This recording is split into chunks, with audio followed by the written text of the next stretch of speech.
अस्सलाम वालेकुम दोस्तों। तो आज जो है ये 26 जून है।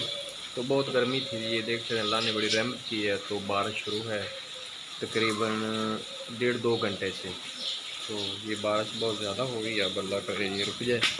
तो ये आप देख सकते हैं कि अभी भी हो रही है, बारिश की ज़रूरत भी थी, ये तकरीबन अभी भी जा रही है। तो मूंजी वगैरह लोग लगा रहे हैं, उसके अलावा गर्मी शदीद थी।